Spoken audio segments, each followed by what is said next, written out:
नमस्कार, मी प्रियांका पाटील. आपण पाहत आहात राष्ट्रीय लोकराज्य न्यूज, निर्भीड बातम्यांचे व्यासपीठ.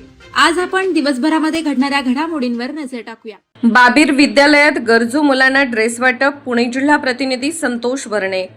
रुई 1 ऑगस्ट श्री बाबीर विद्यालय, रुई तालुका इंदापूर येथे कैलासवासी आत्माराम बाबूराव पाटील यांची पुण्यतिथी तसेच लोकशाहीर अण्णाभाऊ साठे यांची जयंती व लोकमान्य बाळ गंगाधर टिळक यांची पुण्यतिथी निमित्त प्रतिमांचे पूजन करून ड्रेस वाटपाचा कार्यक्रम घेण्यात आला.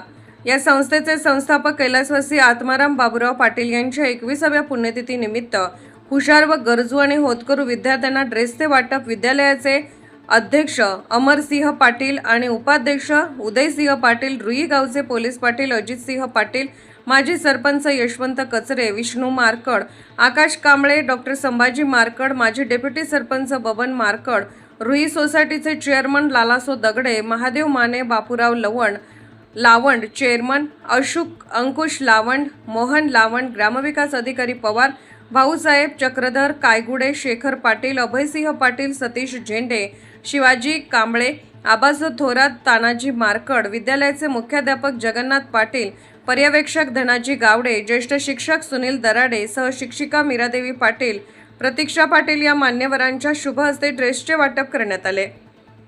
यावेळी खालील दानशूर आणि हुशार होतकरू विद्यार्थ्यांना ड्रेससाठी मदत केली. डॉक्टर आजबे, डॉक्टर संभाजी मारकड यांचे कामधेनू परिवार 11 ड्रेस, समाज कल्याण अधिकारी म्हणून पदभार स्वीकारलेली सुजाता जगन्नाथ पाटील यांच्यातर्फे 15 dress, Kalyani irrigation 2 dress, hotel अचानकचे मालक Avinash Markad 2 dress, doctor Mahesh Markad 2 dress, अशा प्रकारे हुशार होतकरू विद्यार्थ्यांना मान्यवरांच्या हस्ते ड्रेस वाटप करण्यात आले. यावेळी विद्यालयातील विद्यार्थ्यांनी वरील तिन्ही थोर नेत्यांबद्दल आपल्या भाषणामध्ये त्यांच्या कार्याचा गौरव करण्यात आला. तसेच विद्यालयाचे माजी विद्यार्थी आकाश कांबळे, आबासाहेब थोरात यांनी विद्यालयातील आपल्या जुन्या आठवणींना उजाळा दिला व भाऊंचे कार्य विशद केले. यावेळी सर्व मान्यवर, पालक, विद्यार्थी, सर्व शिक्षक, शिक्षिका, गुरुकुल स्टाफ व कर्मचारी वृंद मोठ्या संख्येने उपस्थित होते.